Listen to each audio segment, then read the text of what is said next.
जालना जिल्हा रुग्णालयात आरोग्य व्यवस्थेचा बोजवारा, टीबी आयसोलेशन वॉर्डमध्ये रुग्णांची अक्षरशः उपेक्षा. टीबी आयसोलेशन वॉर्ड बिन डॉक्टर, रुग्ण तासनतास उपचाराविना. डॉक्टर कुठे आहेत उत्तर मिळतंय, दुपारी येतील, उद्या येतील. तासनतास उपचाराविना रुग्णांची फरफड, प्रशासनाचा बेफिकिरी कारभार उघड. डॉक्टर नर्स अनुपस्थितीवर रुग्णांची तक्रार, जिल्हा शल्य चिकित्सकांची अचानक पाहणी, कर्मचाऱ्यांना फटकार. आज दिनांक 10 शुक्रवारी रोजी दुपारी 4 वाजता मिळालेल्या माहितीनुसार एका बाजूला क्षयरोग निर्मूलनासाठी शासन कोट्यवधी रुपये खर्च करून जनजागृतीच्या गाजावाजा करत आहे, तर दुसऱ्या बाजूला जालना जिल्हा रुग्णालयातील वास्तव अंगावर शहारे आणणारे आहे. टीबी आयसोलेशन वॉर्डमध्ये रुग्णांना तासनतास उपचाराशिवाय बसून ठेवले जात असल्याचा धक्कादायक प्रकार समोर आला असून आरोग्य व्यवस्थेचा पूर्णपणे बोजवारा उडाल्याचं चित्र स्पष्ट झालं आहे. तालुक्याच्या कानाकोपऱ्यातून जीव वाचवण्यासाठी आलेल्या रुग्णांना सकाळपासून संध्याकाळपर्यंत डॉक्टरांचा पत्ताच नसतो.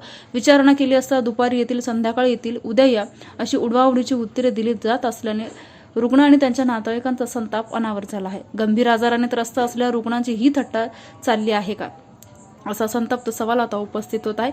माध्यमांनी उघड केला प्रकार, प्रशासनाची झोप उडाली.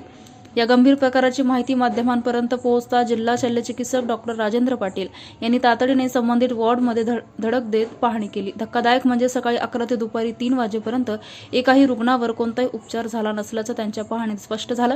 यामुळे संतप्त झालेल्या डॉक्टर पाटील यांनी संबंधित डॉक्टर, नर्स आणि कर्मचाऱ्यांना चांगलेच फैलावर घेत तात्काळ सेवा सुरू करण्याचे आदेश दिले. मात्र प्रश्न असा आहे की ही कारवाई फक्त पाहणीपुरतीच मर्यादित राहणार की दोषींवर ठोस कारवाई होणार? जनतेचा संताप शिगेला. ही सेवा की थट्टा? एकीकडे टीबी सारख्या जीवघेण्या आजारावर नियंत्रण मिळवण्यासाठी मोठमोठे कार्यक्रम, जाहिराती आणि मोहिमा राबवल्या जात आहे. मात्र प्रत्यक्ष रुग्णालयातच रुग्णांची अशी उपेक्षा होत असेल तर या सगळ्या उपक्रमाचा काय उपयोग, असा संतप्त सवाल नागरिक विचारत आहे. कोट्यवधीचा निधी खर्च होतो पण रुग्णांना साधे वेळेवर उपचारही मिळत नाही. मग ही आरोग्य यंत्रणा नेमकी कोणासाठी, असा रोष नातेवाईकांनी व्यक्त केला आहे. कारवाईची मागणी जोरात. या संपूर्ण प्रकारानंतर आता दोषी डॉक्टर आणि कर्मचाऱ्यांवर कठोर कारवाई करण्याची मागणी जोर धरत आहे. केवळ तोंडी सुनावणी न देता निलंबनासारखी कडक पावले उचलली नाहीत तर अशा घटना पुन्हा घडतील अशी भीती व्यक्त होत आहे. जालना जिल्हा रुग्णालयातील हा प्रकार केवळ निष्काळजीपणाचा नसून रुग्णांच्या जीवाशी खेळ करणारा गंभीर गुन्हा असल्याची भावना आता जनतेत तीव्र होत आहे. रुग्णालयात येऊनही उपचार मिळत नसतील तर या आरोग्य व्यवस्थेचा उपयोग तरी काय, असा संतप्त सवाल आता नागरिकांकडून विचारला जात आहे.